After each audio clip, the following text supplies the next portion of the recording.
Welcome back, gentlemen, and everybody who's about to hop on with us. As always, we will set this up just to check in. Just to check in. I'll save Rich for last. So it's Deuce. Welcome back again, for a prolonged amount of time early. How you been, man? Hey, work was keeping your boy down, man, but I got free today. Just like Richard's intros, I kept it short and brief at the job, man. Got straight to the point. I can dig it. Lynn. Yo. How have you been? No complaints. It's been an okay week. It was sad to see the good Reverend Jackson pass on. I'm gonna share a picture with you guys a little bit later. But Hey, that one you sent was that was tight. The one I saw was tight. The one you sent was tight. That was. Man, I can't even look. That story. Listen, that story is bananas. Yeah, it's bananas. And I thought in my head that I had a picture with Mutombo as well because he was there. So you know how you imagine how something because I took that was an 07 picture. Yeah. So I imagine it was all four of us, and I'm sitting there. Wow, I'm in a picture with four icons that have all passed on, and that's not how the picture was at all. Yeah. It was just three of us, and then Mutombo's in the picture with those three. But it's crazy, just crazy. I've lived a life. I've had some good. I met Reverend Jackson at a spot in New Orleans called soul food place called Dookie Chase, and I believe it's still open. But it's one of those. It's in the hood, but the food was excellent. And he rolled in there. It was 99, so 26, 27 years ago. He rolled in there with his entourage, and he was just as pleasant a man as a man could be. Just humble. Took time, took pictures. Cell phone pictures weren't the thing in 99, but he took regular pictures, throwaway camera pictures. He accommodated everybody. Good old days. Yeah, exactly. Yeah, I remember those. Exactly. You got to take him to Walgreens, get him to right. Yeah. right. Yeah, so a little bit disheartened. And I watched his Keep Hope Alive speech yesterday, and it was inspirational. It's not I have a dream, but it's I have a dream adjacent. Yeah. It was a powerful speech. You know how we re-examine people after they passed on. Yeah. Yeah. Tough week. Absolutely.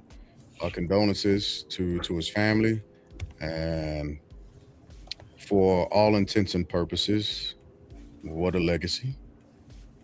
So yeah, absolutely. Rest in peace, the Reverend Jesse Jackson. Rich,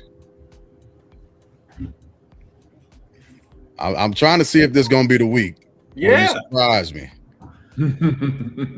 I've been waiting all day, bro. What's up? I know, right? Give it to us. Today's Black History Month. Come on now. Whole month is Black History Month. That's all I have to say. Thank you very much. Let's get to it. Man. Oh man, I was hoping for something. I was paused in the anticipation. I knew something was coming. I thought something. When I bring it to you, when I bring it, trust and believe. When I start, I'll make up for all these other times. That's all I'll say. Okay. All right. I get it. My week has been busy. Running kids to school and all that good stuff. All that good stuff that comes along with it.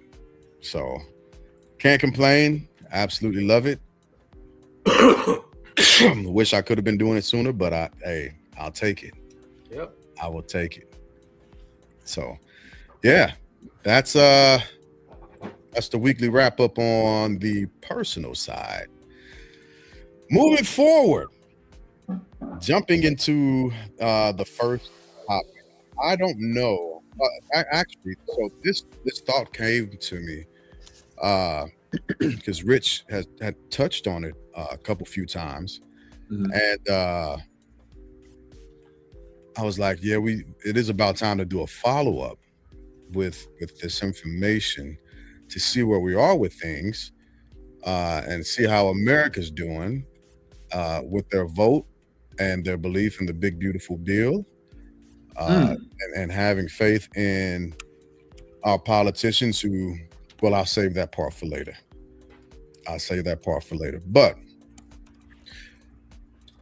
Rich has touched on a couple of things on multiple different occasions that we got to circle back around to because they absolutely do deserve conversation. The biggest thing, or one of the biggest things, being healthcare. So the House passed the ACA extensions, right?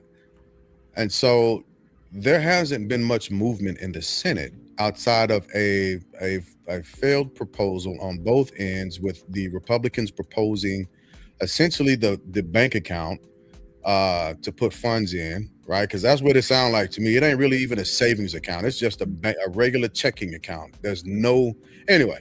So they proposed that, right? And the Democrats essentially wanted to maintain. I don't want to call it the status quo because since COVID, there was an enhancement for healthcare subsidies, right? And so where we are right now, just to tap into where we are right now when it comes to healthcare in America, the ACA itself has not expired. It has not expired. It's still law. And so what does that mean? Essentially, I see, Rich. Essentially, what that means is people with pre-existing conditions can still get covered. They can still get covered. The change, however, comes in out-of-pocket expense. That's the part that a lot of Americans were missing, and they did not think or consider what was going to happen to. They didn't think it was real, in my opinion. I could be wrong. We'll check in with everybody in a second. Yeah. Right. So with that being said, Deuce, where are you at on it? Where do you believe? I think it's crazy that people, the non-believers, I don't know how they didn't know because it was written everywhere. I know people were talking about it. You might not believe the talking heads, but it's written. You can plain as day. And people knew it was going to hurt the American people. I'm still bewildered by it. I'm still shocked. I know a couple of associates of mine that are in that predicament, and they voted a specific way.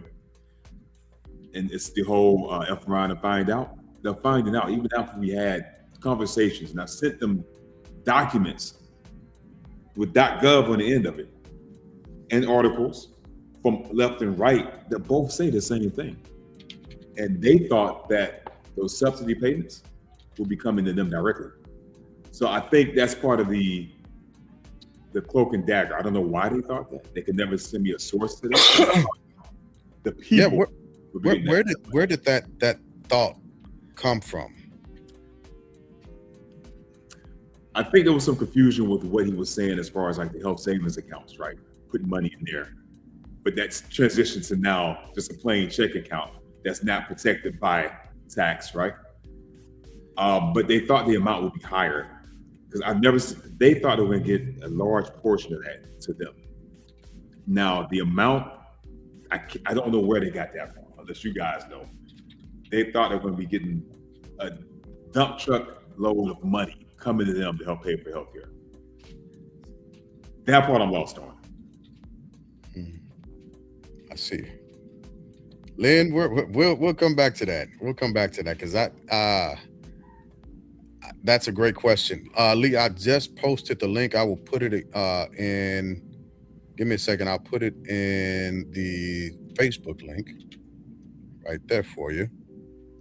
So Lynn, where are you at with it? Because you dabble in the industry that is affected by healthcare. Oh yeah. Right now, people are still getting bills that reflect the old way of doing things. In my world, now I don't do a lot of individual health insurance. I do small groups, things like that. Because the easiest way for someone in financial services to get sued is through health insurance. Really? Yes. So unless you want to be an expert in health insurance, you should never dabble in health insurance, because all it takes is for one person to get a policy that they chose for the dollar, and then they have a health event, and then that policy doesn't cover that health event. And they will swear on a stack of Bibles that they would have got that policy had you sold it to them. And now here you are. So that's, the ugly side of what I do. But right now I haven't, went through the house. And I think, aren't they on a break or something right now? I can't look. In sports, we complain about load management. You talk about these cats, They beating Kawhi Leonard on this one. Exactly. Exactly. Or I don't know if you hear about this brother that's running for Senate in Texas, Wesley Hunt. Y'all familiar with Wesley Hunt? No. Well, he's going for John Conran's seat, and he's a brother, and he has missed 77 votes in 25. What? He missed 77. What else is there to do if you're a politician in DC? Vote and go out to dinner. That's it. Yeah, that's it. It's babies. So it's a to be continued ... with respect to that other shoe falling, and they're okay, I think, with the stall, because they're still trying to figure out something better, and they can't come up with something better. And I do have clients who have 26-year-olds still on their health insurance because of the ACA or Obamacare, and people who have pre-existing conditions getting coverage. When I started, pregnancy was a pre-existing condition. Yeah. Once you were pregnant, you couldn't get health insurance unless you got a job that offered you health insurance. That was the workaround, the loophole. That's crazy. Yeah, I didn't even know that. Yeah. Wow.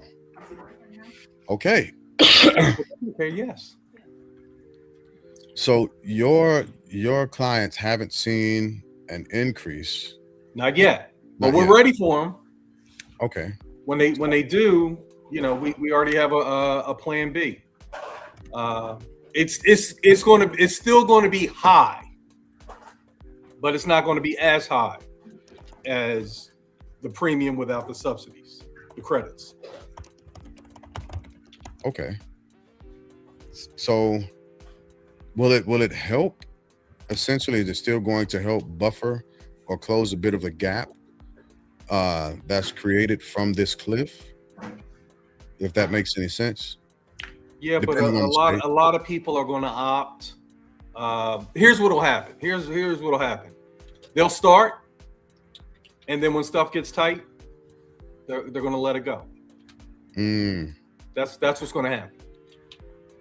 That's what happens with most individually owned insurance. Yeah.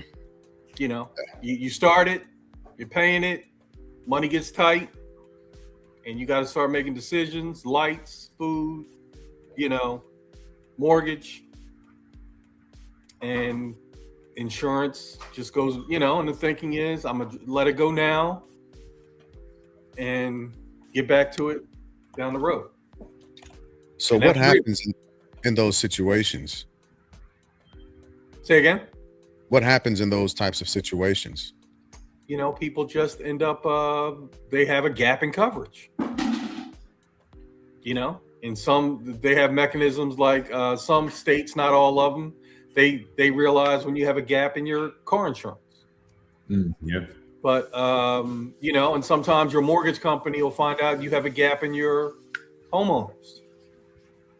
And then they'll go and buy it for you and slap it on your mortgage bill. Mm-hmm. Slap it on your escrow. Yeah. But yeah, Okay. insurance is one of the first things to go. Rich, what is your take on it? So I want to go back to what you said. You said that the ACA, the Affordable Yep, Care I saw you. I something- saw you frown up from that. Yeah. You said that they didn't expire, but when I'm reading on this site, it's saying they did expire on December 31st, 2025. The Yeah, I'm reading that it subsidy, went back to subsidies, 2021. Subsidies. right? Yeah. But not the plan. The plan has not expired. Okay. I have nothing more to add. Say that again. I He have has nothing more to add. add. Well, I think there's a little more to add. Okay. And well, the reason why I say that is because we were told that prices were going to go down, right? Mm-hmm. Affordability, right? And then affordability became a bit of a cuss word, or don't say that word around me because it's offensive type of deal to POTUS. We called it an affordability hoax, if memory serves me right. And a scam. And a scam. And so, first off, who is this going to affect the most? Who is this going to affect the most is the question that I have for the panel. Len, who do you think is going to affect the most? Middle class and what do we call it? Lowest class, poor, and the thing about the poverty level situation is that now you're in a position where you want to get assistance and you make too much Ha! for assistance. Mm-hmm. Like, so if you're making $25,000 in Texas, you don't qualify for assistance. You're making too much money, but you're making just over $2,000 a month, and this is gross. Yeah, Not net. yeah. It's gross. So you're poor, you're broke, you're stretched, but you don't qualify for any of the programs. The program's got a number that's in the high teens. So, it's where those are the folks that are going to be affected the most because they don't have the resources, they don't have the access to those lifelines that can help them out in a situation. So now you got to start making, hard choices. So, okay, Rich, it's on you.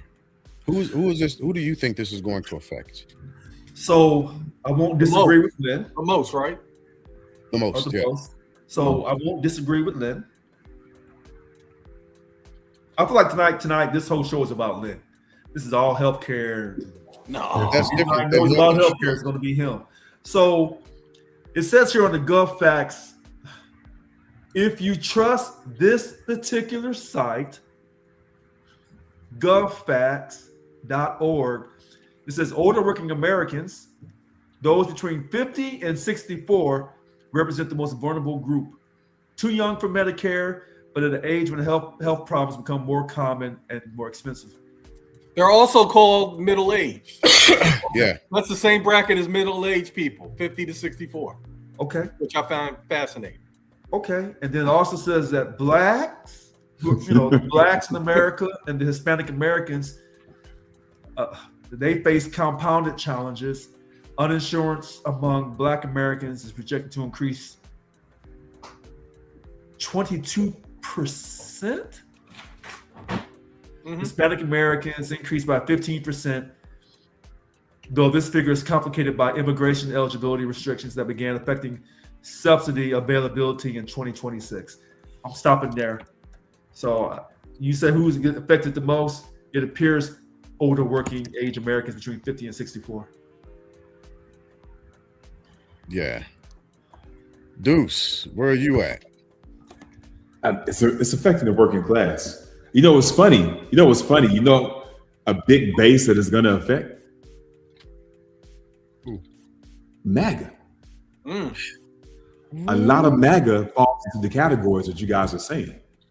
So it's funny how some people try to shoot off the foot and then say you're gonna run a marathon the next day.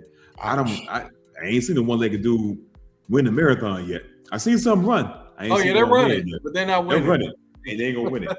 So We appreciate that's who's that. affected.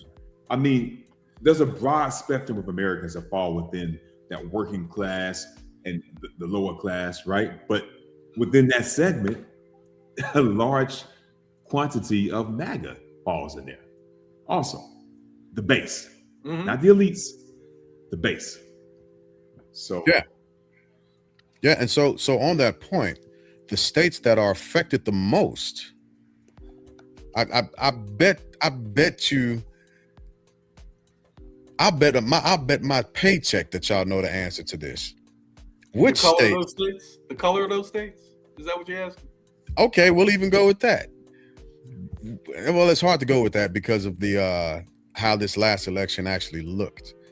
But geographically, which states were affected and are going to be affected the most? no, I'm gonna bet and say the SEC. I was about to say football. Southeast. Yeah, the SEC. Wow. Them SEC I walked areas. into that one. Yeah. That's gonna be my bet. You know, the funny thing, the thing I find hilarious about this, one of their talking points is that it costs too much money, right? And I've seen different estimates on how much it costs per year for the subsidies, which is just a tax write-off, right? Tax credit. They say it costs too much, yet DoD spending has gone up. Homeland Security spending has gone up. Money in other areas that are favored by the MAGA base, supposedly, have gone up. So that whole argument that this costs too much doesn't make any sense to me. Well, does refitting a multi-million-dollar plane as a gift? I mean, that should be a priority, right? That should be. That should be. You would think that's the top priority, right? That's more important than anything else, right? We gotta have a new Air Force One, but yeah, got to from another country. Yeah, yeah, that's of course. Mm. No mind we ain't gonna worry about the bugs or making sure that the Homeland Security Secretary has her own private jet, right? But that's neither here nor there. Rich, tap in. I saw you getting ready to say something. I was going to say I agree with Deuce. What? Hey, wait a minute. I can't agree with Lynn and Stephanie and Deuce tonight. There's a law against that. No. And the reason why I'm saying that is Freedom because is gone. you said, well, he said a key phrase that you usually jump in on, What's and that's about it costing too much. Well, That's just into the money part. Just print the money. well, listen to this. Because it's fake. It is.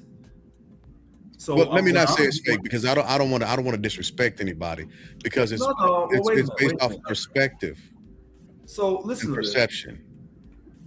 So picked up on the here's the thing. Oh yeah, this part I forgot about that. It's going to affect a lot of people. And it really comes down to, what do you believe we can afford and not afford in this country? And it comes down to your priorities. So when the U.S. government, under the direction of the president, says we're going to ship money to whatever foreign country to help them, but yet at the same time, you tell Americans we can't afford to do these certain things regarding the socialization of healthcare. So which one's more important? Sending money to foreign countries, and those foreign countries' resources are going to come back to America, but only certain people in America are going to benefit from those resources financially. So it comes down to your list of priorities.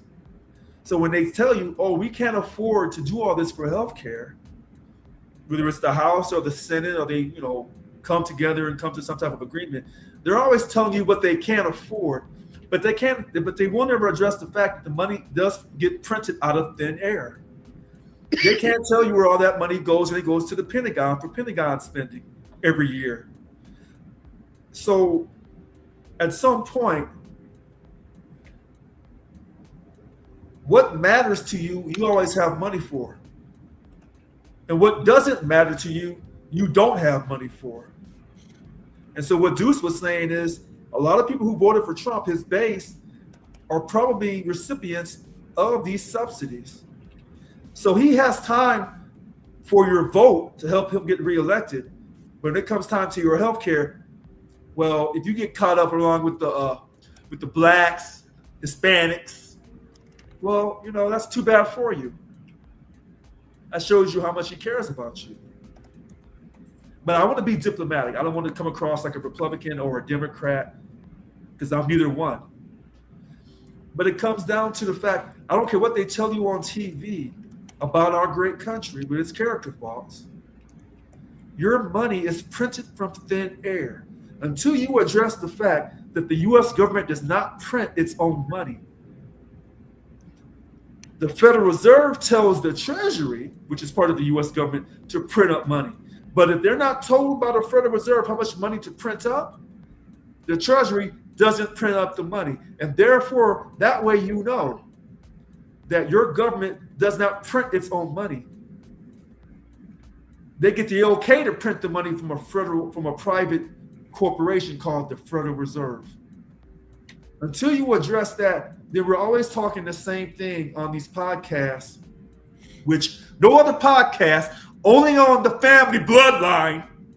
This is the only podcast that addressed that without coming across as being racist or prejudiced or biased or bigoted. I think I've run out of words, or anti-Semitic. Get all those words in here, because we are not those things. We're simply saying, if you don't have your own bank and control the printing of your own bank, a U.S. federal bank, not called the Federal Reserve, then you'll continue to have people, whether it's through healthcare, whether it's through gun laws, whether it's through social programs, whatever, arguing among ourselves, oftentimes racially divided because of the lack of money. And you cannot get around this. So the same thing they were talking about back in the 60s in the minority communities, the black community, the brown community, is the same thing that the black and brown community is talking about today. It's the exact same thing. And healthcare, unfortunately, encompasses all the communities, regardless of their race. That's the unifying thing about healthcare. Everybody's going to die one day, and we all need a good hospital. And don't tell me that I gave my life for this country, for the number one country, including our character faults, the number one country on earth. I'm biased. Don't tell me I have the number one country and you can't give me the number one healthcare for free. I'm sorry, but I'm not a socialist, because I know we're a capitalist country. So I want us to not have a cap. I don't want a salary cap in the pro sports, football and basketball. Thank God for baseball, they don't have a cap. Because in this free market economy, You get paid what the market plays out. But when it comes to your health care, to me, that shouldn't be part of the free market. That should be part of the righteous market. But that's just me. What part of America market system has righteousness in it? That's rhetorical. That's rhetorical. Just wanted to throw that out there. I do, however, want to read an article from healthinsurance.org that I found interesting, and then in a little bit I'll share some of the questions that I asked ChatGPT just to get a bit of a gauge for a couple of states to see what the increase is going to quite possibly look like. All right, so I was reading this, and Lynn, I think you were spot on when you mentioned older folks. It says many older marketplace buyers face drastic premium hikes. With the subsidy cliff returning to the health insurance market in 2026, a 63-year-old couple in Charleston, West Virginia, which is a very poor state, mind you, earning $85,000 a year, which is actually really high for that state. It's very high. Will pay more than 15 times as much for the lowest cost gold plan compared with what they paid in 2025. In 2025, they would have paid about $300 a month for the lowest cost gold plan, and they even had access to a zero premium bronze plan. But because Congress didn't extend the subsidy enhancements that had been keeping coverage more affordable since 2021, this hypothetical couple has lost their subsidy altogether. To buy the lowest cost gold plan in 2025, they would have paid $300 per month. But in 2026, the premium is about $4,562 a month for the lowest cost gold plan. They can't. The lowest cost bronze plan in 2025 had a premium at all for this couple's demographics, as their subsidy covered the full cost. But in 2026, the lowest cost gold plan has a premium of $3,648 a month. If they decided to keep the gold plan, they'll be spending 2/3. Wow. Because 9 o'clock here for me, I'm free, right? But if they decided keep the gold plan, they'll be spending 2/3 of their household income on health insurance. That's health insurance alone. Yep. So let me jump in here and say this. Yeah. If that website is reputable, if they are telling the truth, then this election is the Democrats. It's over, said and done. It doesn't matter what, even the only way President Trump can get himself out of this situation, he can't send out a $500 stimulus. You know what? Even a $2,000 ain't enough. He'd have to send out monthly. Yeah, it'd have to be he'd monthly. have to send out a monthly stimulus check, but he can't because he's a Republican. And so if you were sending out a monthly stimulus check, well, wait a minute. You're not just sending those checks to Black folks and Mexicans or Blacks and Hispanics. You send that to the good white folks of America that make this country great, which is fine. But then you would have to try to figure out how could you discriminate against the minorities and still get the good white folks these stimulus monthly checks. So here's the thing I keep thinking about, the thing I keep asking myself, the way Trump's been moving since he's been elected is to make himself richer, right? He's made, I would wager that he's made more money than any other president, period. Oh yeah, in just his first year, right? Yeah. So the thing I can't wrap my head around is how does this make him or his associates money? Because United Healthcare has gone off the cliff, right? If you remove the subsidies, it's going to force more people out of insurance. There will be more uninsured people because they can't afford it, which means more hospitals will close. We talked about that with the Medicaid restrictions, right? Those hospitals in the country, small towns, right, they're going to close. So less access, less doctors. And you see the nurses, he already made them, they're not a professional category of career anymore, which means it's harder to get money to go to school for that. Mm-hmm. And he also made it harder to become a doctor because he did away with that type, the Parent Plus student loan, right? So it's almost like it's an all-encompassing attack on healthcare. And I can't figure it out, like, who is going to benefit from this, right? Sure, they can reshuffle the money to other agencies that they like, but undercutting the people is tough. And then the richest part, saying that this is going to be a Democratic win for the midterms. I still mostly think that.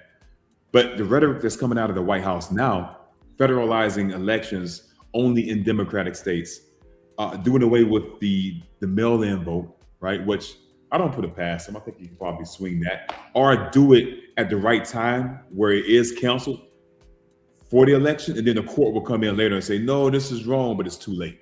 Mm-hmm. So it doesn't matter. It's inconsequential.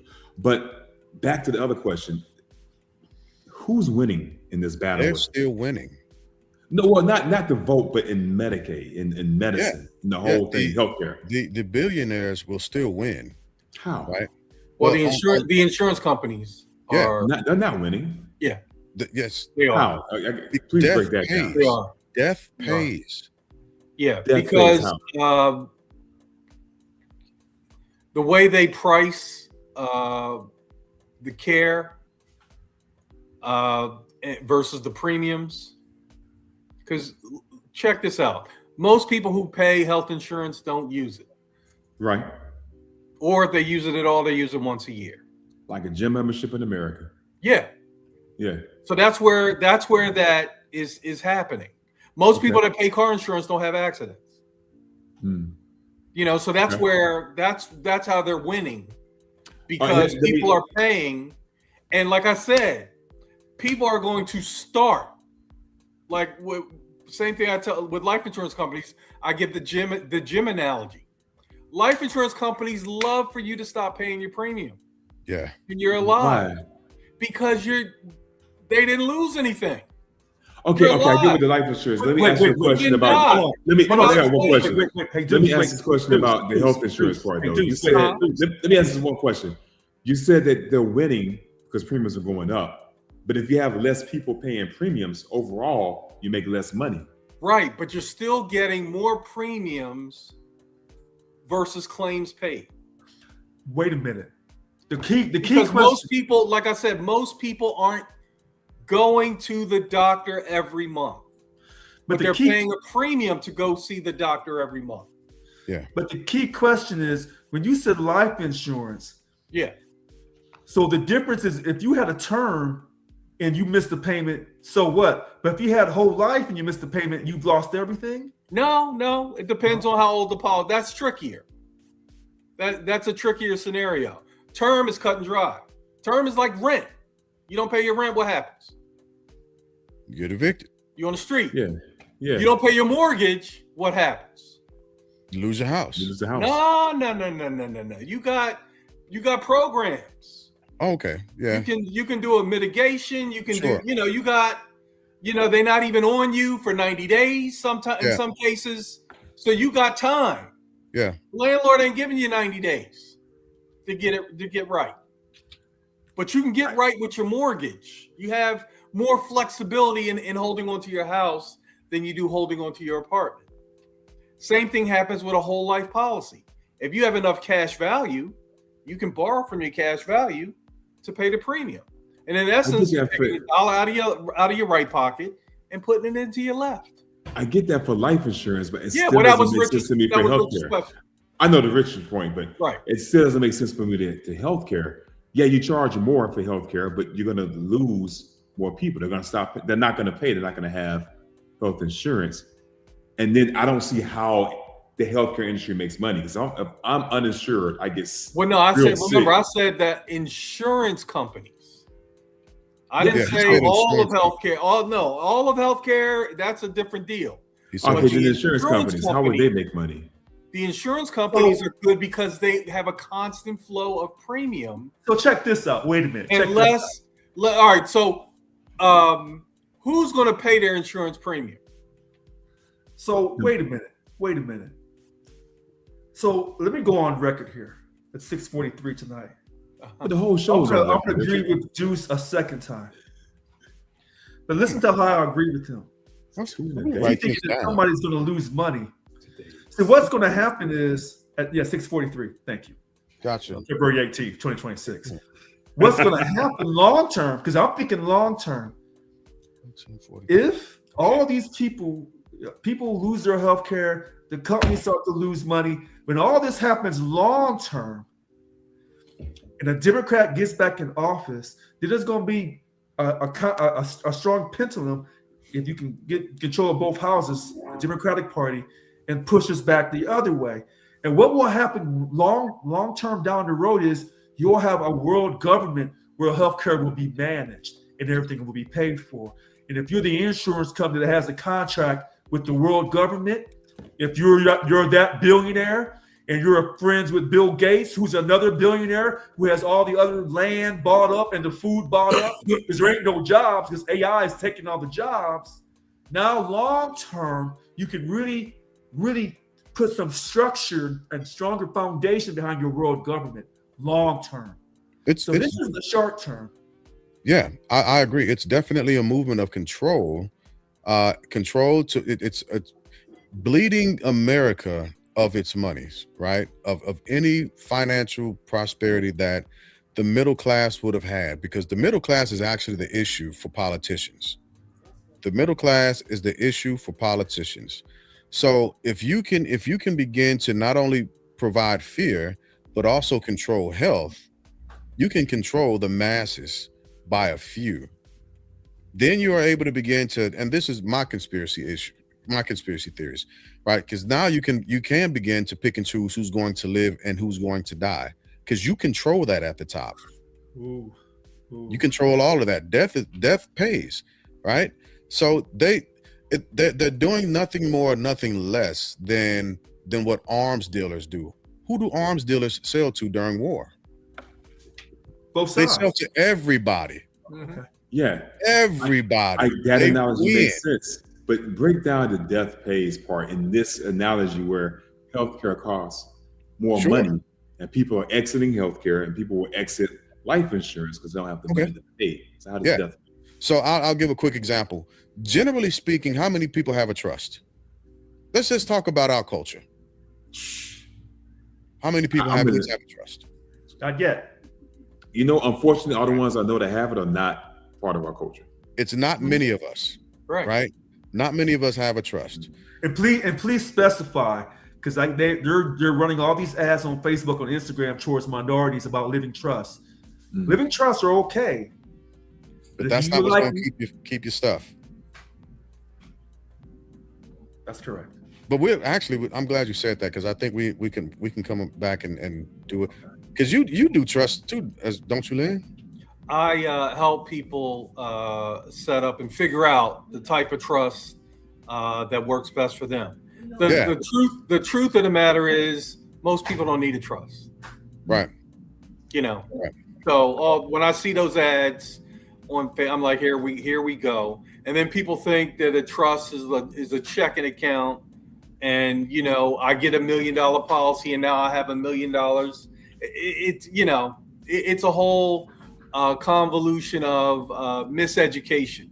But you get to a certain level financially where you need a trust. Now, let me give you a non-financial way is situation.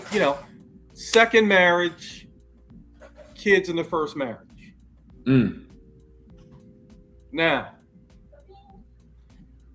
the second marriage spouse will say she loves your kids, do anything for them, but then you pass away first, and now all of a sudden, it's a problem.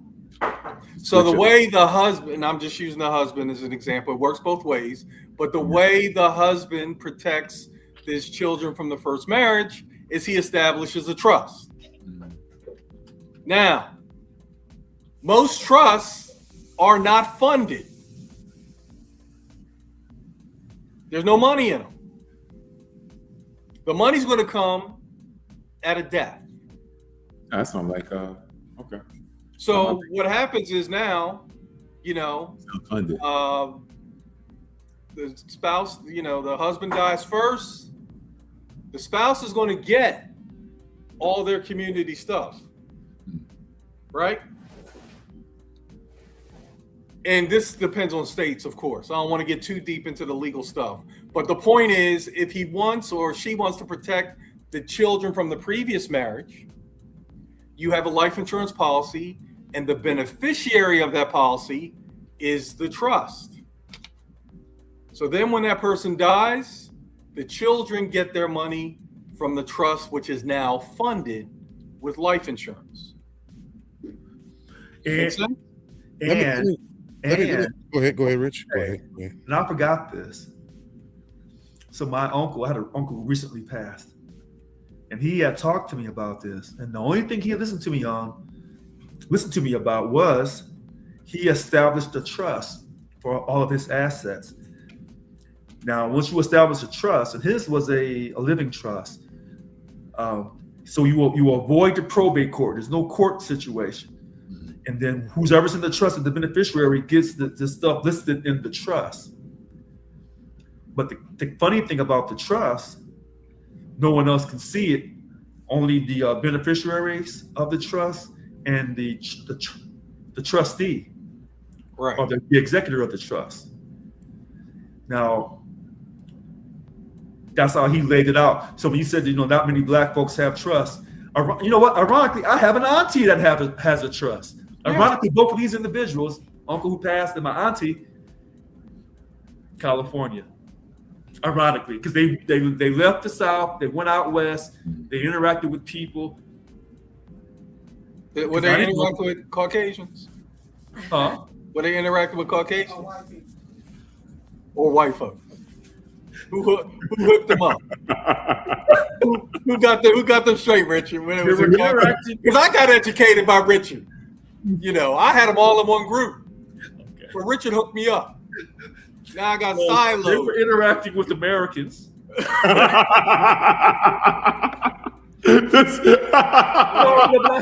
played. Because Well played. Because Americans in LA can be any color. Oh yeah. And my auntie, when she put her and her husband put their homes and stuff in the trust, they were coming across a lot of different people. So I don't know who she talked to, but I specifically told my uncle when he lived in San Diego, you have too much wealth. Right. And you know what's a big influence? You know what's a big influence on that Los Angeles is Hollywood. Because we get to see. Because another thing people don't realize is wills are public knowledge. Oh man, you beat me to the next point. Your will is out there for anybody in the streets to go take a look at. But a trust is not. So if you want to keep your stuff secret, and a trust is a great way to control your money even from the grave. Yeah. You can have stuff in there like Richard got to graduate from college. Yeah. He's got to get married. It's detailed. Jay Glass got to have a baby. Got to give me a grant. Got to create another generation in order, because these are what are called triggers. Yeah. Hey, trust. And you know what? And I've helped people set up. I'll leave you with this one. Here's one. Imagine this: a W-2 trust. That's not what it's. That's not the legal, but that's what the nickname we give it. Here's how it works. You have to bring a W-2 to the trust. Right. And that trust will match your W-2. You still a trust fund, baby, but now you have so if you bring $100,000 W-2 to the trustee, he gonna give you or she gonna give you another $100,000. Yeah. That way you're making sure that your kids are working. Yeah. Because if they come to the trust with a $5,000 W-2, that's what you're gonna get. That's what the trust is gonna pay. But here's the funny thing about this. When we're talking about the internet and social media, they're gonna throw so much at you, but you have to figure out where they're right and where they're off. It wasn't until a few years ago they started talking about these trusts, whether they're irrevocable or living trusts, and how setting up an LLC and a holding company, and how the powerful people have done this in the past. They're not wrong, but they're not telling you every detail to where you can set it up perfectly right because you don't have access to that type of brilliant lawyer. Right. But Yeah. So all they're not that stuff telling you- that you're seeing on the internet is missing vital detail. Vital detail. So I agree with Lynn. So that's the What you second do- time tonight. So What you need to do is hire a professional lawyer, CPA, investments, insurance, because that person is licensed, and giving you bad information knowingly puts their license in jeopardy. And I'm not trying to lose my license. I would say over any listen, nonsense. just like we have our opinions about this healthcare situation, about the subsidies and all that, I would say this: there's 100 lawyers out there, all claim that they have the knowledge to give you on how to win. They all don't. No, they don't. So a person can be a lawyer and you can still lose. You have to be able to have the discernment. Yeah. It's no different if you go out here and kill somebody. Well, do you want this lawyer here, or do you want to go and see if you can resurrect Johnny Cochran from the grave and let him represent you? Right. You have to really pick and choose. Hey, do you guys know the difference between a lawyer and an attorney? No. One's practicing and one's not. An attorney has passed the bar. Okay. What? Yeah. A lawyer, to be a lawyer, you just got to get your JD, your Juris Doctorate. But you're not really called a lawyer with a JD unless you pass the bar. Huh? I No. don't think you really. No, you're a lawyer. You're not an attorney at law. Oh, okay. Bar Wow. gives you Or Esquire. attorney at law. Gotcha. Huh. And I learned this one just this week. The difference between a reverend and a pastor. Pastor. What is it? A reverend has a. My wife chiming in, and she is absolutely correct. A pastor has a church, and a reverend does not. So you have Reverend Al Sharpton, We who didn't have can a go to church. your church on Sundays and preach, but he don't have his own church.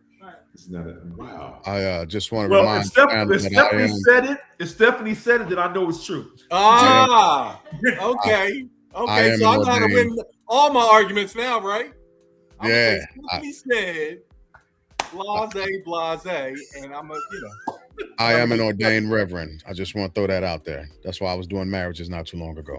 So and just like a reverend that catches passion on the pulpit, you sure pivoted away from my question on how these companies make money off oh, of debt. I was waiting. Listen. This the Waiting only on what? place You the one that okay. pivoted, sir. What are you Listen, waiting on? Your own pivot? I'm not pivoting. The reason why we got off on this free game about trust and wills and all that other I stuff loved is it. because I I loved was it. I was waiting. I was waiting because that's something that people need to know, right? Mhm. So So Deuce is right. I think Deuce. Look, Lynn and Deuce are both right See? on this.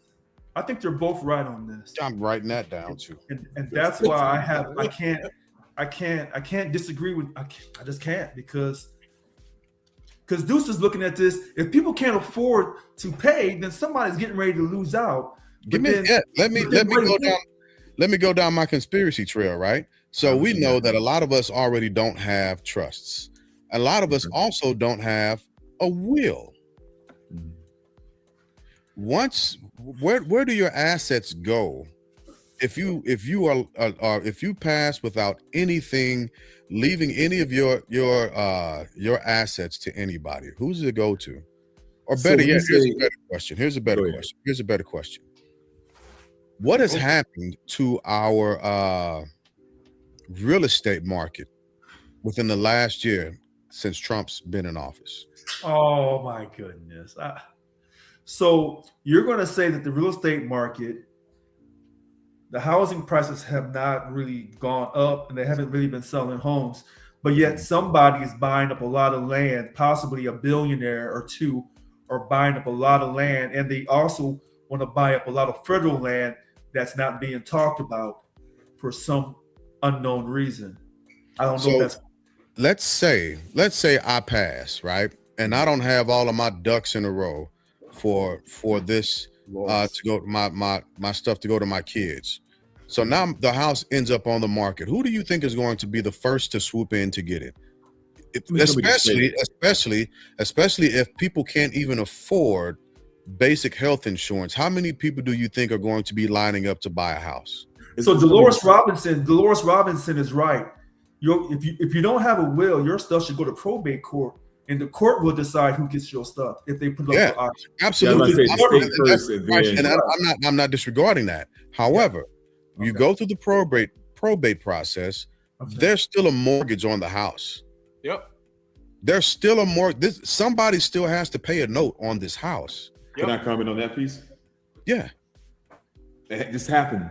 So my sister-in-law, her brother died, had a house, going through probate. A lot of things they had to verify. She's the sister, verify connection, all this stuff. The mortgage company still like, run me my money. Yeah. So her and my brother had to not assume the mortgage, but make the payments. And this in Birmingham is notoriously slow. This went on for 10 months. Yes. 10 months before the state finally took over. But going back around, man, I think this is a rarity, I would say, and I hate to say this, right? I don't know Brooke's situation, but the four of us, we own houses, right? I don't think that's a common thing across working class Black America. If you're talking, I'll expand it to working class America, period. Okay. There are more renters than owners, no matter the race. Agreed. So in your scenario, I don't think that plays out. And that's the group of people. This is why that plays out, right? Because I just read to you where what we now know as the middle class, right? They are going to be spending a ton of money just for health insurance if they decide to opt into it. Their children can't afford the type of house that they own. They wouldn't be able to afford the mortgage on it. People are struggling. People are losing jobs at this point. And then you couple in insurance, health insurance with that. Everything's going up. So we're having not just middle class people who are actually going to be passing along sooner because they can't get the actual medical attention they need, but now their families can't even afford the asset that they maintain for 15, 25, 30 plus years that they may not have paid off because they've had to go back and refinance, they've had to take out a HELOC, they've had to do a bunch of different things in order to maintain it because they're struggling themselves. The first people that I see jumping into at least the real estate game to buy it up are the ones who are doing it now. It's a funnel game. It's all a funnel game, squeezing them from the top so you can catch them at the bottom. I hear what you're saying, man, but that's not the group of people I'm talking about. I think and I could be completely wrong based on this off of gut. The people you're talking about still connected to home ownership, some type of asset. Sure. I'm talking about the group outside of that. I think the non-home owners are bigger. Yeah, the renters. Well, I can't because I'm a renter, but I still own. People who don't own a home. That whole category. I think that's a larger subset of Americans, right? So I'm talking about that part of people. How is death beneficial to the insurance companies? If they opted out of paying insurance, they can't afford life insurance, they don't have a house. Do the businesses they work for that they're making $25,000 a year for, do they have insurance on them? I don't know. Oh, I'll say this, my guys. So when I worked for Morgan Stanley, they had insurance on us. Yeah. Right? Life insurance? Anything crazy. Yeah. Like health insurance on us. And life insurance on us. Make sure that like something happens to us, like as the director of private markets for Morgan Stanley, they CYA, for lack of a better words. I'm trying to say it. What do you call it? Politically correctly.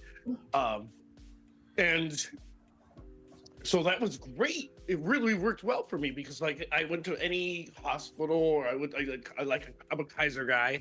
So I was like, all right, good, cool. I can go anything. I can get my like eyes checked because I wear contacts, do my dental, make sure, teeth cleaning if I need, whatever.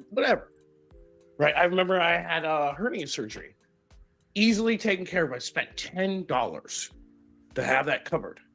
Right. And then like, am I ever going to be able to like buy a house here in California even though I was doing that well there? No, I still rent right now in Sunnyvale at $3,400 a month for a 1-bedroom, even though it's a sweet 1-bedroom. And like, it's expensive. I cannot buy a house.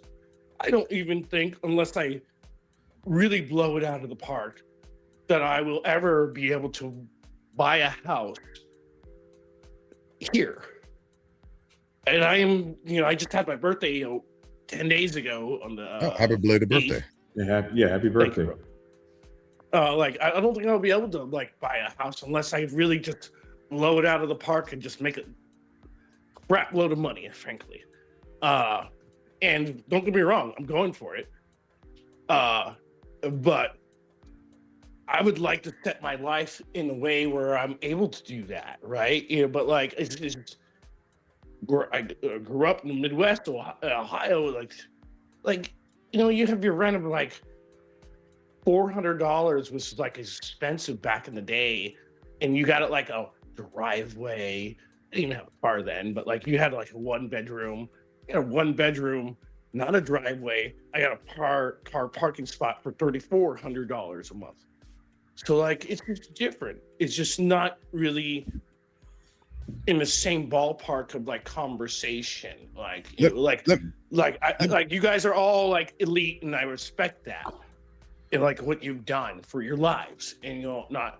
I come from a generation where it's like, damn, like I hear what you guys are talking about. I'm like, oh my gosh, I wish I would be able to like have that, because I don't have any family here, except for the lodge. They're family. Like my love, and like, but it's not the same if you don't have family here. It's just not. Like, it's just different. But you know what, Mr. Brooks? Yes, sir. I lived in San Jose for 2 years, and I lived in a little studio back in 2009 through the middle of 2011 off of Monterey Highway in Roder. And you're right, the home prices in Santa Clara County are outrageous. Yeah. And what I noticed people were doing, because they do it here in Sacramento, they go down in San Francisco and make all those high wages, and they jump on the train and come out to Sacramento and live for cheap, and drive up the price of homes out here as well. So in the Santa Clara County area, a lot of people wouldn't live in Sunnyvale or San Jose unless the homes were passed down through them to their families. They would go live in Gilroy or on the outskirts somewhere and have to drive 2 or 3 hours to work every day. Tracy. Right. You're right. Like after grad school, I lived in San Jose in some cheap ass apartment. I moved to Gilroy because it's the only place I could afford, and I worked at Oracle at the time. So I used to drive 2 hours each day, every day and when the holiday hit, like then you were talking about like a 3-hour commute one way. Like, and now that after that was Morgan Stanley, it was great, but that was in San Francisco. But then when the pandemic hit, and so like, oh, now you got to work from home. Okay, great.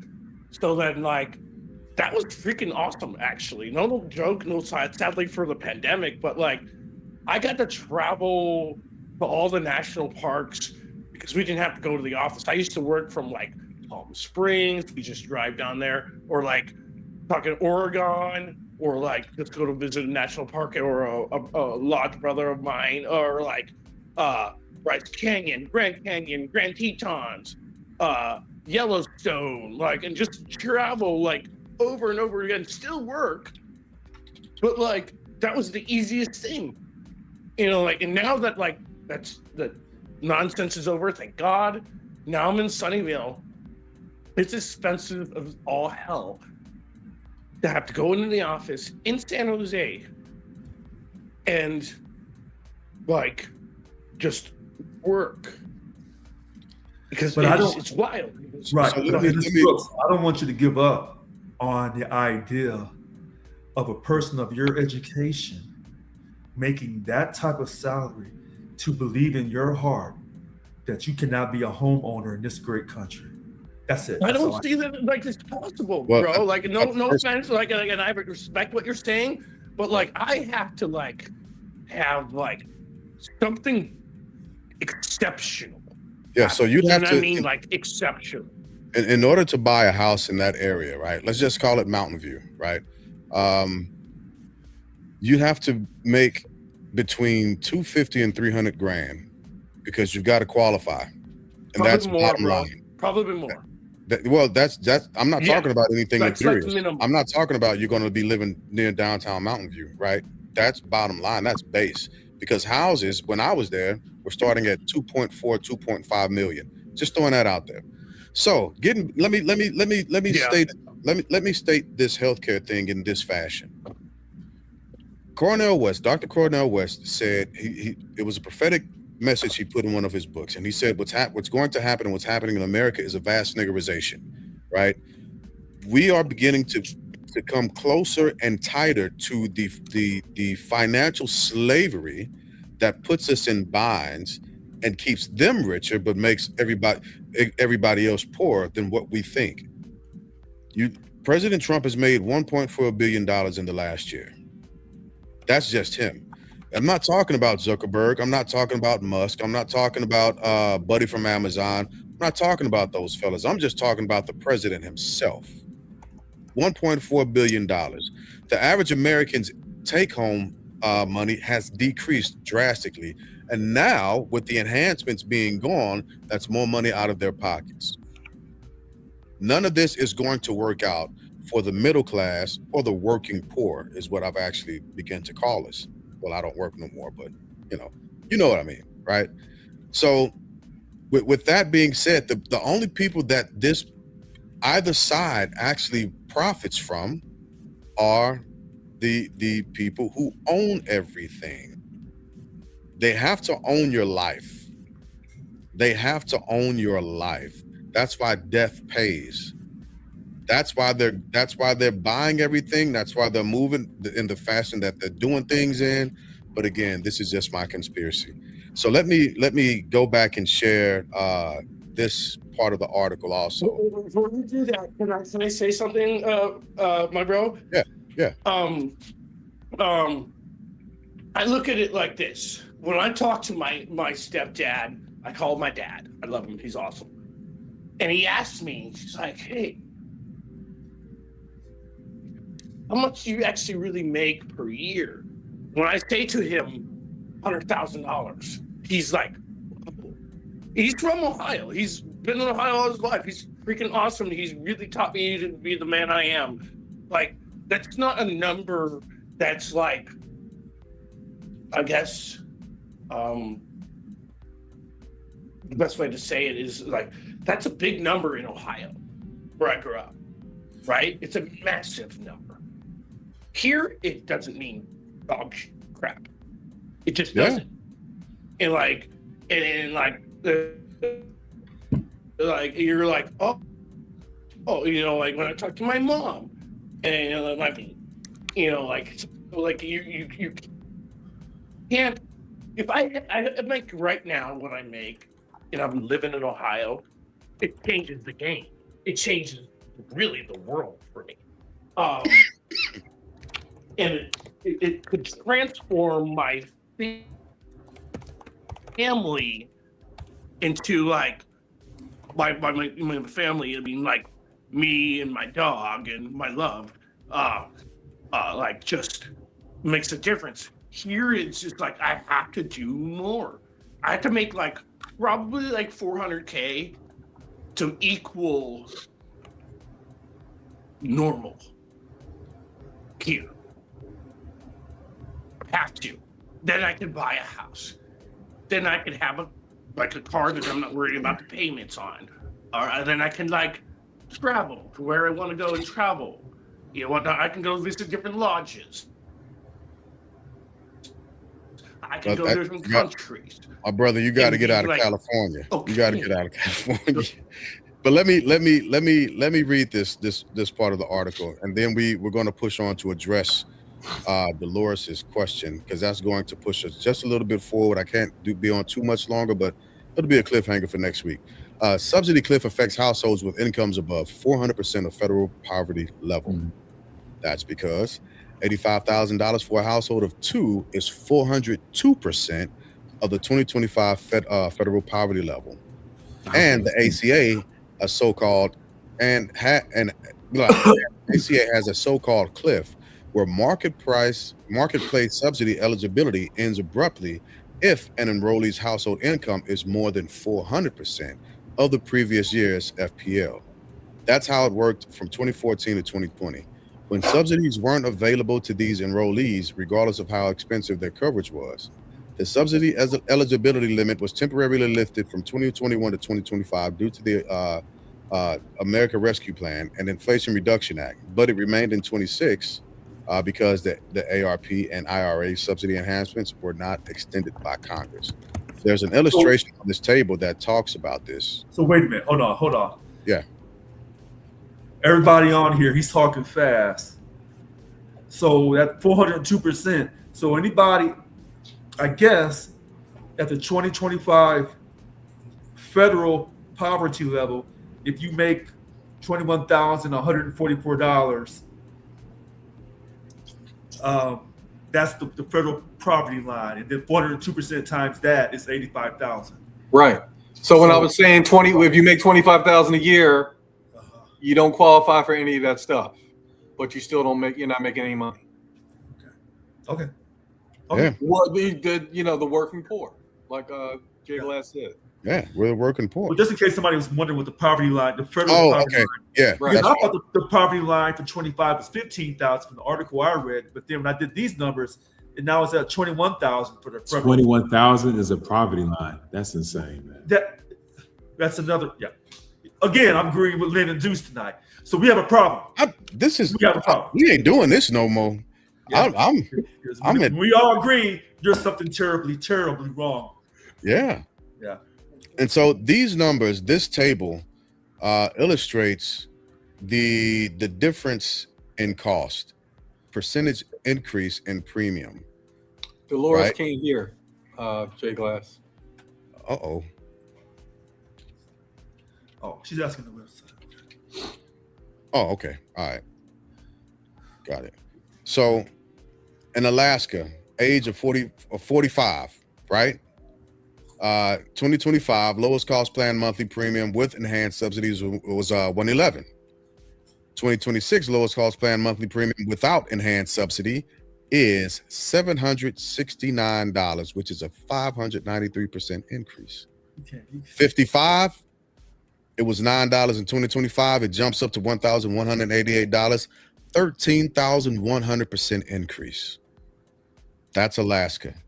What's Texas? What's a big red state? Or is that not on there?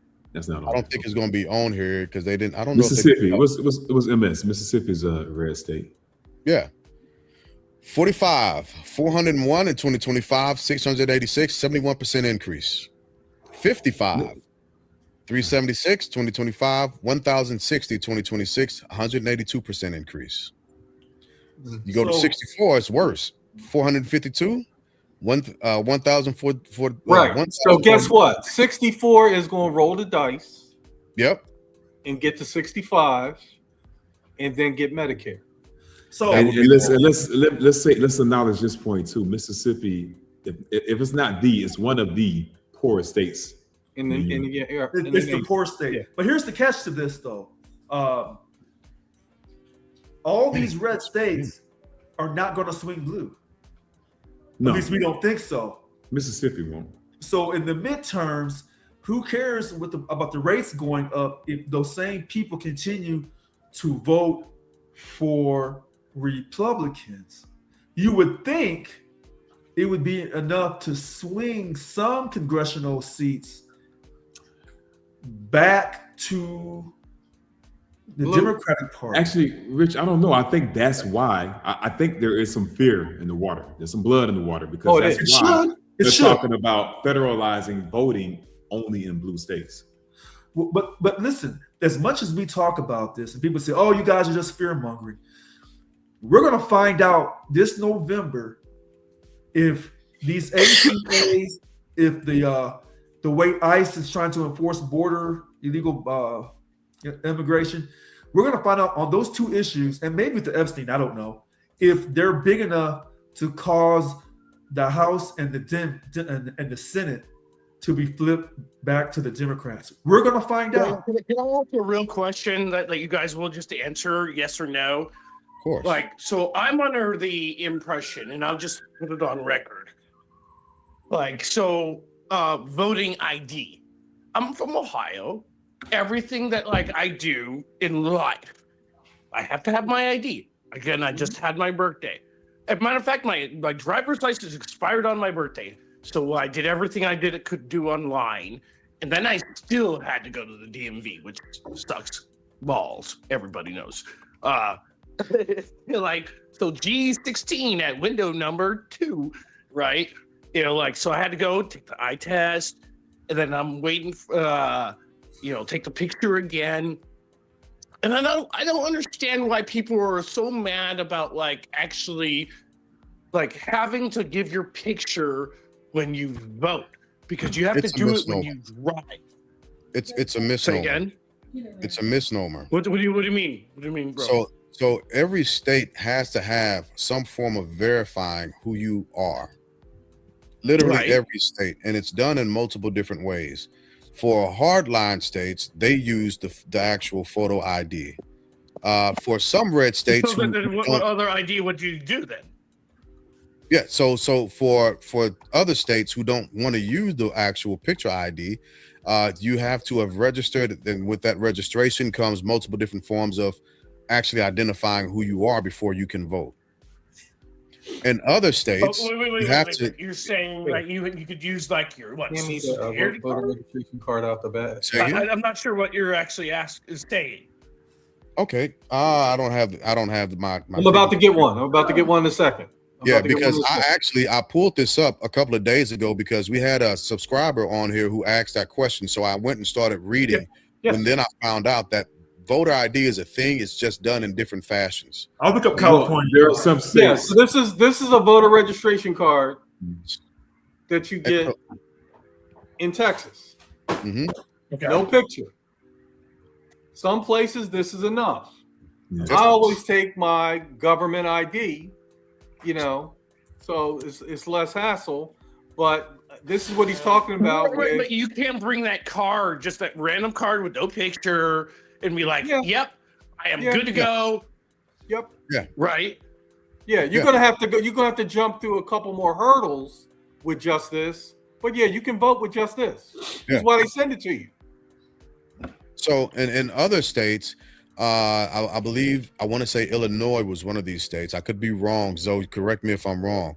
But you have to sign an affidavit acknowledging who you are, and that affidavit that you sign carries federal prison time if, when they go back and validate and verify who you were, it's found out that you were misrepresenting who you were. So there is voter ID, right? And it's done differently. People are more comfortable with saying, oh, well, you have to go to a state, which is weird, right? Because you're talking about going to a state entity so that you can vote in the federal system. Right. Those are two different things. But It doesn't make sense. but the federal government does not control voting for a reason. That belongs to the states, and it's written in the Constitution in multiple different amendments in several True. different ways.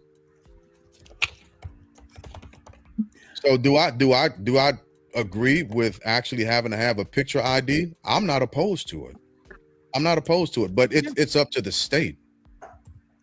Can I? It's up Let to me- the state. my take on it. I'm with you. I'm not opposed to it.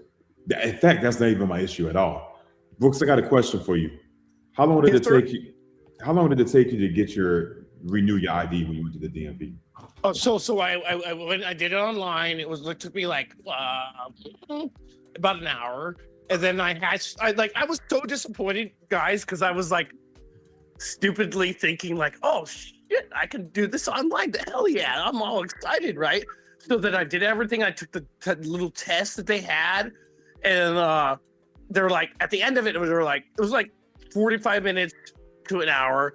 They were like, go to your local DMV. And I was like, oh no, because then I still had to do the eye test, and then I had to do the picture again. Right? I just turned 48, And like, and I was so excited that like to think for like a moment that I didn't have to actually like go to the DMV. And like, so, like I sat there again, G6 at window number 20, like for like an hour again, and then like boom, it was real quick there at the DMV. It was another hour and a half for sure. So like, hey, but not right, Mr. Brooks. Hold on, Richard. Before you, let me wrap up my point here. Okay. Two things with that, right? One, it takes time to go. You got to take off of work because the DMV, most of them are on the weekends. And then you think about 1 in 4 Americans live. What is it? 1 in 4 Americans live either in or near the poverty line. So 200% of the number that Rich talked about earlier. 2 times that number. What was it 21,000? 25. 21,000. 21. Yeah. So 1 in 4 Americans live at that or within, 2 times, 40,000 or less. They can't afford to take off to go to the DMV. So that's my issue. I wish it was like what you said, Brooks. I wish it was more online. I don't know how the verification process would work. That's not on right. me. Like no, I I wish it was totally more online understand to make it exactly easier. what you're saying. I think like I thought. Matter of fact, like because I was older now, I'm like. I always kept my IDs to show progress, like especially in California. I just always wanted to. I always have my old California IDs just to see. Like I don't know why, but I did. And like I was like, all right, sweet. Like it went from 4 years to 5 years to like actual replace your ID. Like I don't know if you guys noticed it, but like it did. And I just looked at it. I pulled up my 2008 ID. To 2012, then the 2000 all of them, and I was like, oh wow, like one I saw they got older, but like I was like, I just thought it would be easier by now, like just easier by now, and then it was easier in the sense of like, okay, I took the test online, boom, knocked it out, yada yada. They have a great AI test kind of thing that's going on right now. Beautiful. And I did it. And then like I didn't think that like because when I have my iContacts 1-800 contacts, I do my iContacts online. So I thought they were gonna like do something like that to get my contacts. Right? They thought that was gonna do like that for the DMV, but they don't. And then you still have to go and read the iChart. A3, A2, A5, whatever. So you still have to do that. Let me pause. Let me pause. Go to the DMV, and then you still have to go and then to the line. Okay. Let me pause you in place real quick, Brooks. Lynn, what's your take on the voter ID? This is what I've been subjected to for the last 21 years. So. Look, I am all about figuring out the game and finding out what the rules of the game and then making the decision if I want to play. And like I said, I don't know if Deuce or Brooks were on here, but I remember saying a couple of weeks ago, just to think about people in your circle in your life that don't have ID. And that would be a struggle. So for me, it's not, are there people, not just Black people, but I would say all walks of people that don't have a government ID? Yes. But that's the exception. It's not the rule. And it's so funny that a lot of the people that don't have ID don't want to vote anyway, which is crazy. So, if you want to vote, and Richard said this earlier, what you care about gets done. If you want to vote, you will do what it takes for you to vote. Our ancestors wanted to vote. They walked miles. They took a test at the polls. They got beat down. They got murdered for casting their vote. But they did that because that's what they cared about doing. For me, the people that are complaining about the hurdles that you have to jump over to vote don't want to vote. Because stuff that you want to do, you don't complain about it. Yeah. You just do it. You're right about that. Yeah. The girl at the club say, I want Yeah. a Cosmopolitan, or I I want agree a with that. Lemon Like, Cup, so- or I want a whatever, for you to continue this conversation. If you want to continue that conversation, guess what you're going to do? You're gonna go get it. You're going to buy a drink. If you don't want to continue the conversation, So like, I look at like the real you get the ID. hell on. So I watched 3 people, 3 families get turned down from going. I was flying for my job from San Jose to Burbank because they didn't have the real ID. They're like, no, can't fly. And that's not a thing. Gotta get Look, the real if you ID. go to the airport Gotta without a do it. real ID, guess what you have to do? Passport. No, you don't have it. You don't have a it. passport. I was No. being silly. I was being You silly. pay the TSA Yeah. $45. Huh? Yes, that's the thing. Another money grab. So Yeah. you can fly without a star on your license. You just got to pay like you got another bag. You just got to pay when you get to the airport.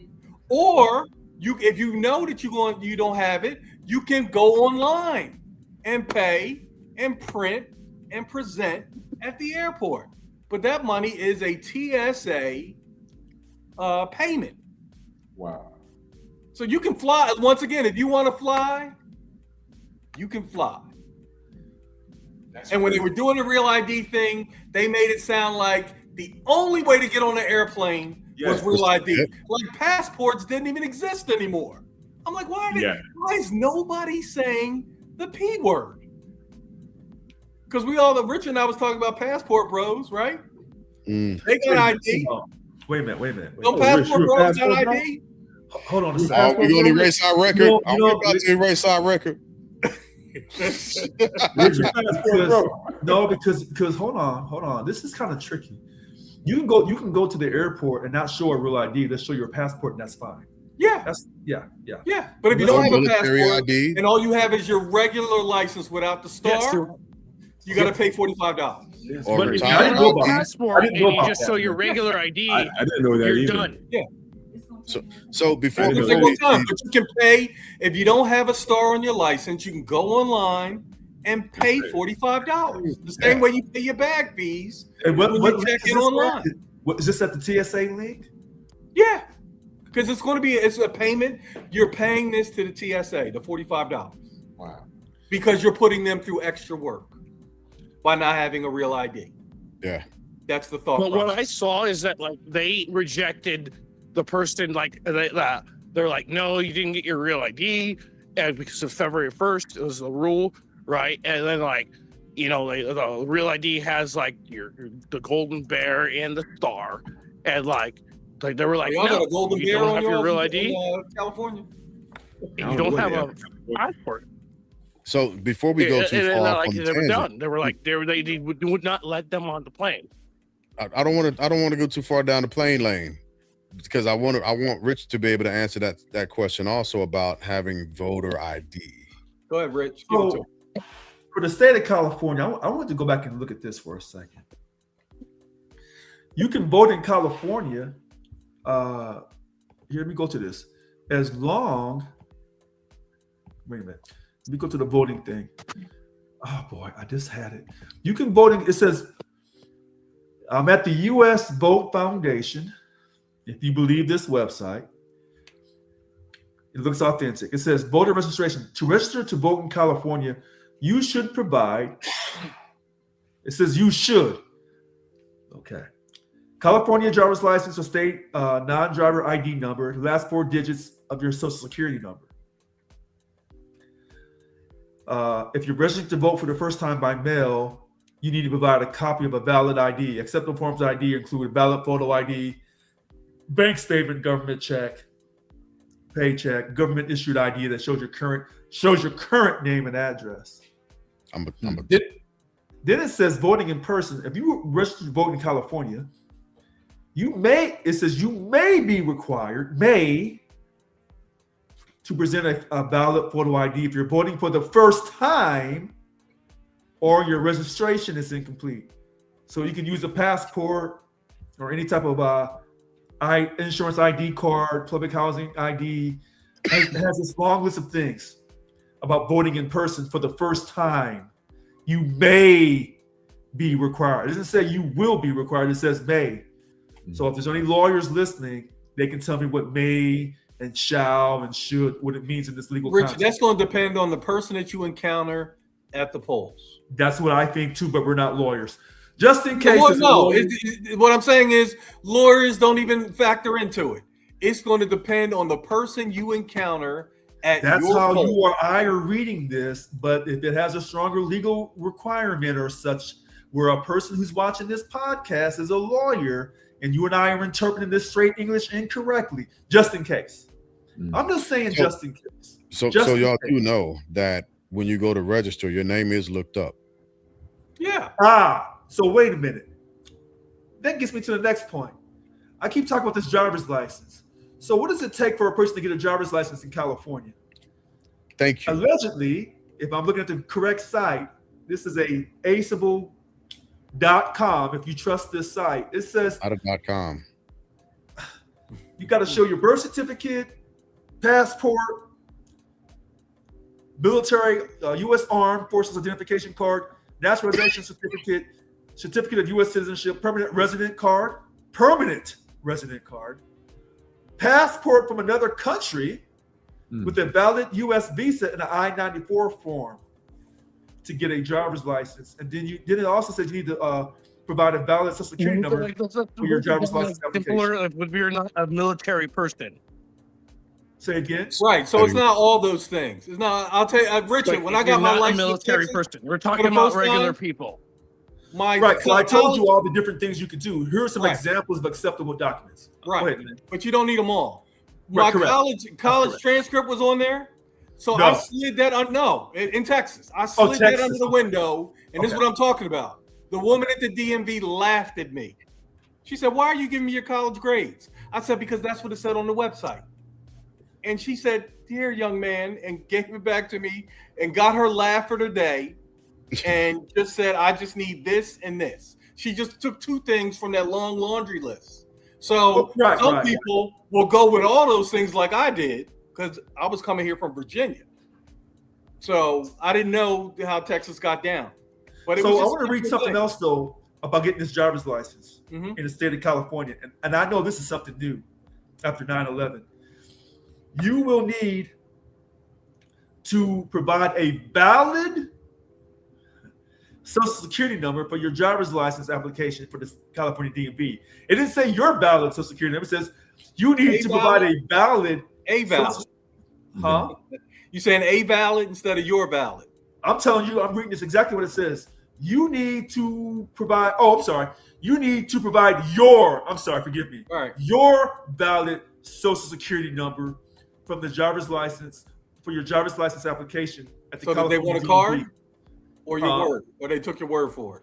You need to provide a valid. They want to see the card. Gotcha. So when I was in California, physical proof, you will need to bring physical proof. And what they're really saying is, by you bringing physical proof of your social security number, I believe they verify that with the social security. They do.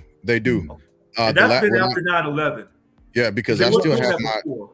I still have my California driver's license. And when I went to the DMV, because I didn't want to have to go to Texas, when I went to the DMV, they asked me for my social security card, although I showed them my military ID.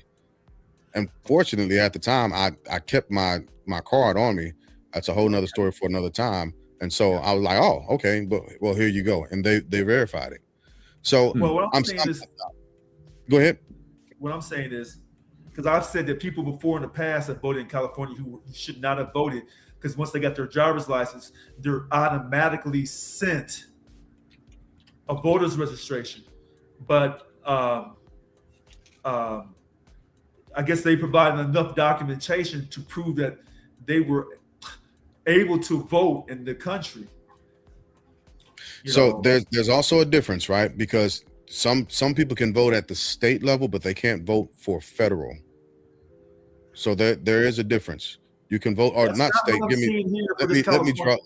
me rewind that. You can vote in local election, but you can't vote in federal. That's not what I'm seeing for California. No, I got it. But if you go to a poll and you're not an actual citizen, there are certain things that's why you have to, they verify you. That's why I'm saying there is a lot of this stuff that's coming out about voter ID, it's nothing more, nothing less than another fear tactic, right? Yeah, because it's already being done. Yeah, it's already being done. And I once I started, and it took me, I read for 2 straight days about everything that's happening with voter verification and validation, and I was like, holy crap! All these folks are getting up in arms about having to have a picture on another card instead of actually going out, taking some time and actually doing some reading to actually sit back and say, oh damn, this is why they're saying that we actually do have secure voting, because people are looking and verifying and validating that you are who you say you are, and if you aren't, and it's found out, you're going to jail. That's the easy one. That's free labor. Yeah, there's no left or right parameters on that. That's literally the black and white of it. That's literally the matter of fact.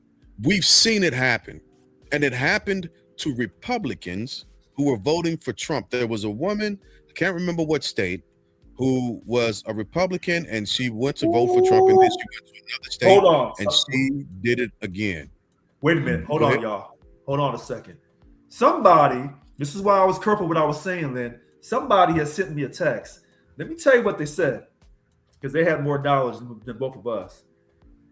California also has an AB 60 law, which allows people from Mexico,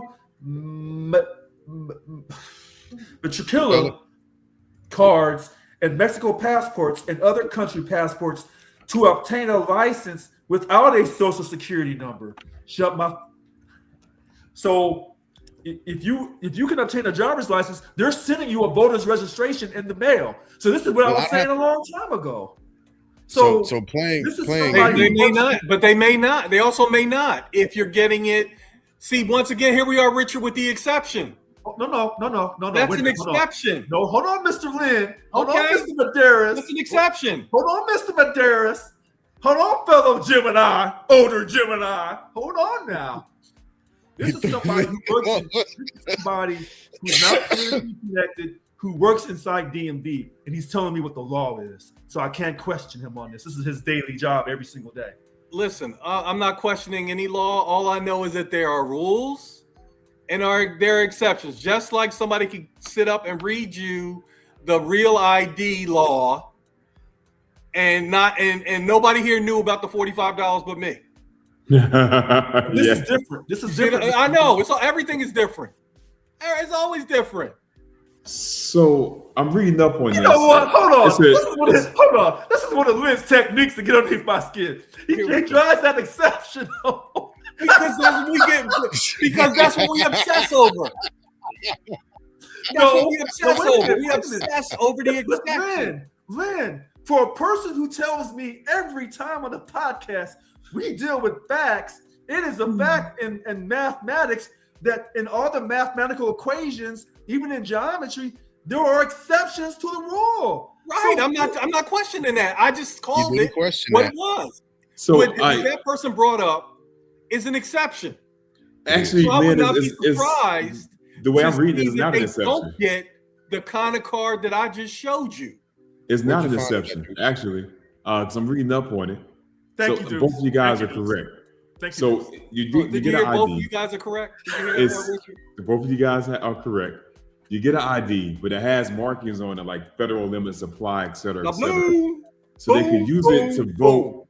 To what James was saying, state, local stuff, just like people who are not citizens can, but they cannot use that to vote for the president. Elections. You can't vote for the president. It just allows them to drive. That's the only thing that really changes. Right. So there are absolutely so again, when I was doing my digging, I noticed that there are absolutely safeguards in place. There absolutely are. And so a lot of the rhetoric that we're hearing, again, I'm not opposed to having a facial ID, but I'm saying that a lot of the things that we're hearing about voting and the SAVE Act is fear mongering. That's all it's doing. You know what? Hold on. I don't think Mr. Brooks is completely incorrect. I just don't. I don't. I'm not saying I think it's impossible for him to be totally point now. Right. I don't think he's totally incorrect. What I am saying, however, is that it goes back to the point that people were making about our voting, that the amount of quote unquote voter fraud that has been seen was so negligible that it wouldn't have made a difference one way or another. Oh, but it's a good You know talking what? point. It's a Hold good on. spin point. Because even what Rich brought up, if you It's said like a very like inexcusable word. Like we know in our degrees, like that word is like accusing themselves and excusing one another. Like, you know, like you can't have it. You can't have it's voting for the president or whatever office it may be.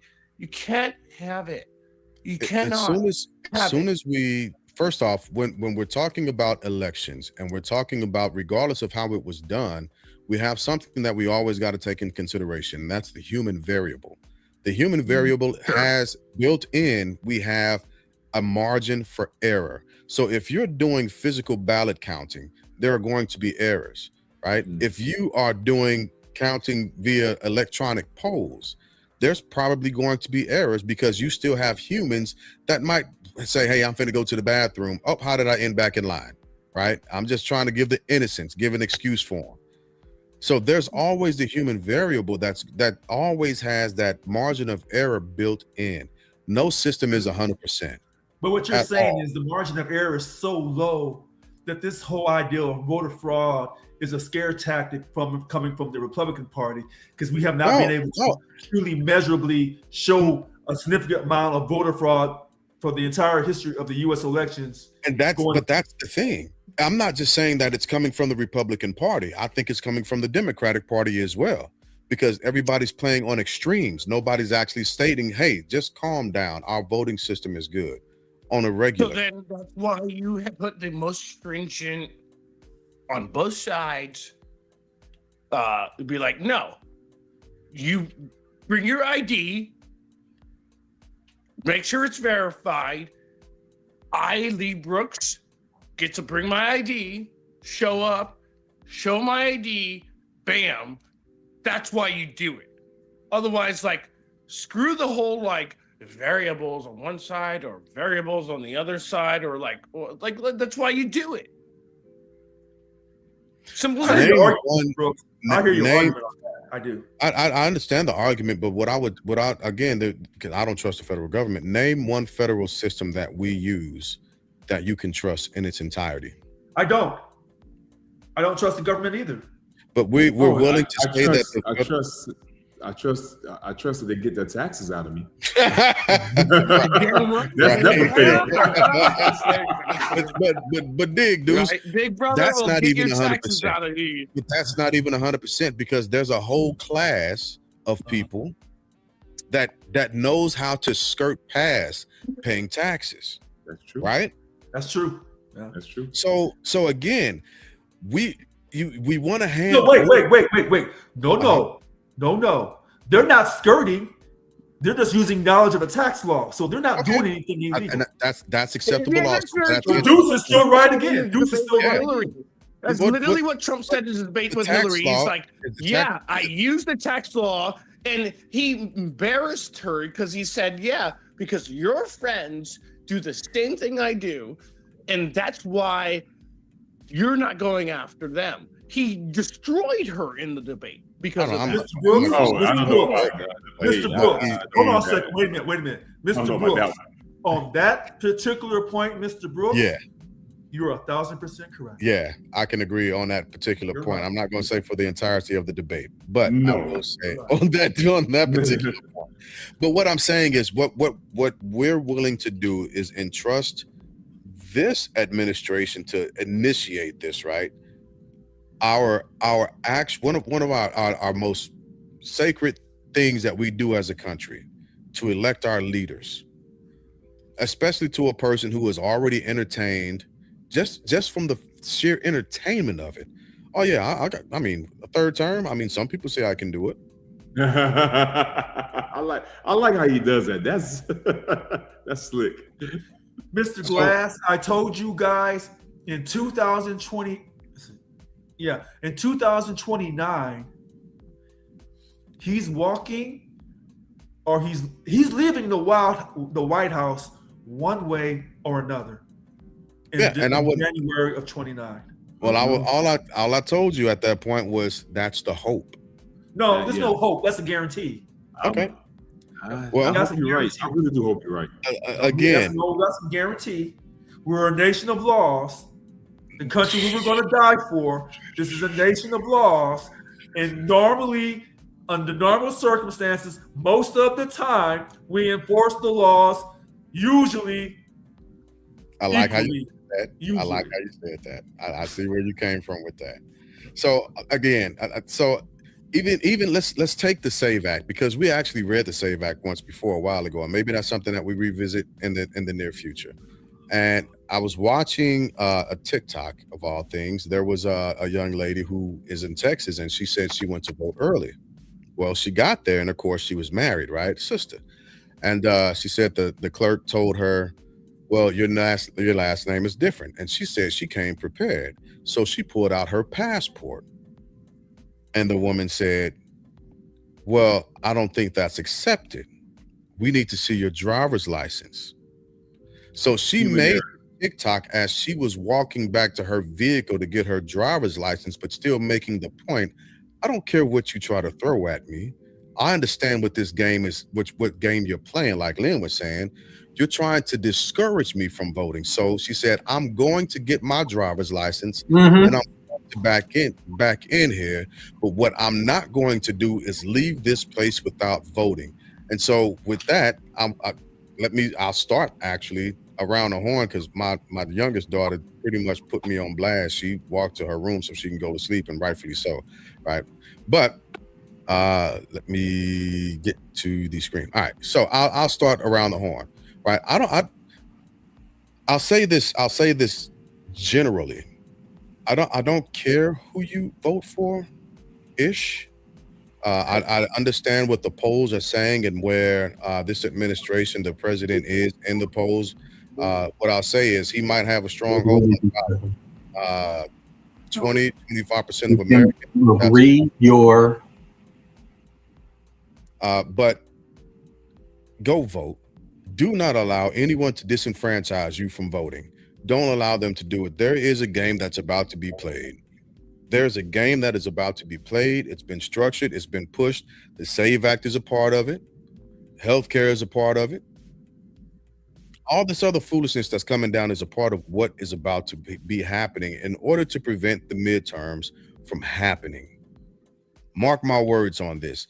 We're going to start seeing in the news, in my estimation, in my guesstimation, healthcare running back up real soon, because Americans are about to start feeling it in their pockets, which is one of the reasons why I wanted to swing back around to it, so that we can say, we talked about this.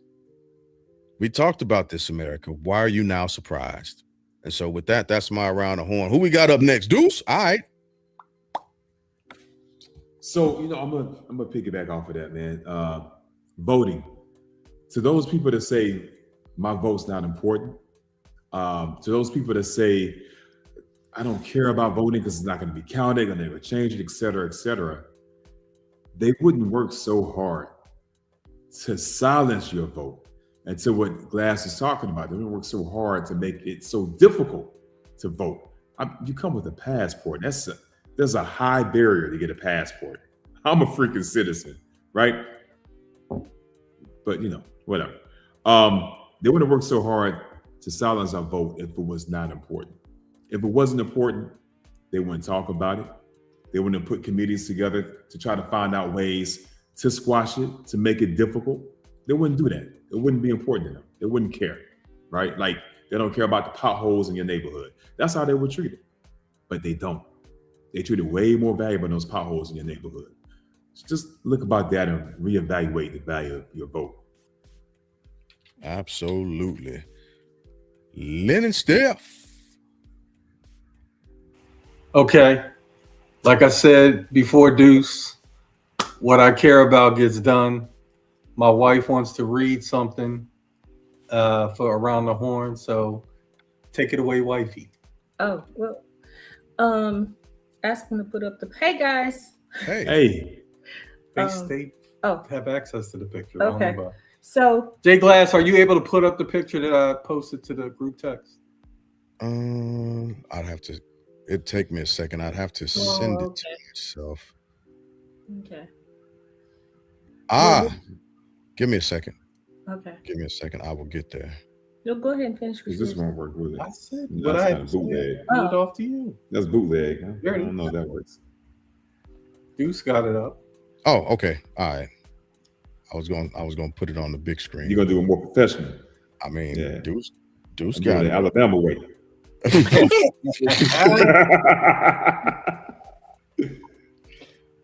This is in the spirit of Reverend Jesse Jackson. So I put or my experience of meeting him, RIP Reverend Jesse Jackson, while working as an associate producer and writer at Fox 26 here in Houston. I had the pleasure of meeting and preparing the Rev, as I called him, for his interview. He affectionately referred to me as daughter. After seating him and his team in the waiting room, I offered him coffee or water. He chose coffee. I asked him how he'd like it. He told me however I made it, he was sure he'd like it. So when I brought it to him, he took a sip of it and said it was oh so good. While applying his mic, I noticed his hands were a little, as we say, ashy. I excused myself, ran to my desk, and got my lotion. Now all I had to do was tell him. You know I did. I said something like, "Excuse me, Rev." He said, "Yes, daughter." I said, "You've done so much for our country and our people. You know how important you are, and I'm so blessed to be meeting you today."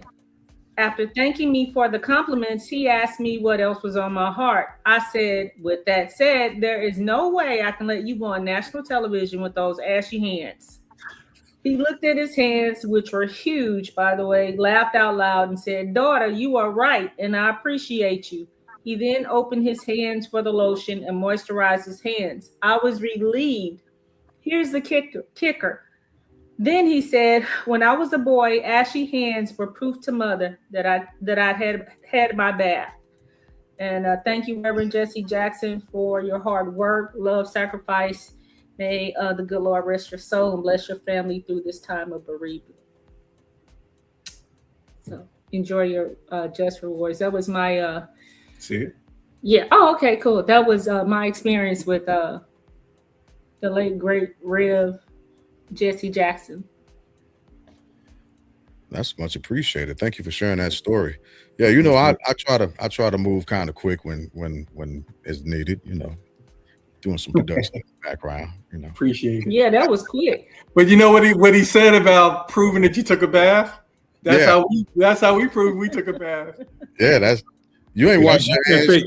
You can't fake that ass. You Right. can't That fake ass, Right. yeah. You can't It's so produce ingrained in your in the Oh, cracks. you brown skinned black folks. Y'all don't know no great ass. Y'all don't hear all that. Hear all that. It was just funny to have him say that because he was just so, it was early in the morning because I worked overnights and he was on the morning show and he was just, real. And it was just funny. He was like, "Oh, who would have thought all this time, having ashy hands was proof to mother that I had a bath." And I thought about my uncle, how he used to get in the bathtub, but only put his feet and ankles in there. So if my grandmother saw his ankles ashy, instead of just getting in the tub, it's like, what are you doing? So I just thought that was real sweet and funny. And, Jesse Jackson been around forever. As long as I've been alive, and so it was, just a little unbelievable that somebody keep hope alive and, I am somebody, all those wonderful things. Yeah. And that whole movement, that's special. And it's just, he was a part of an era that got all of us to where we are today. Agreed. Lynn, did you have anything to add? I told you that was Yeah. mine. Hey, how do you follow that anyway? There you go. Exactly. That's I'm done. Yeah, I appreciate that. All right, Brooks, you up next. You're welcome. Hey, team. Again, an honor to be on the show, to be heard, to listen, to learn.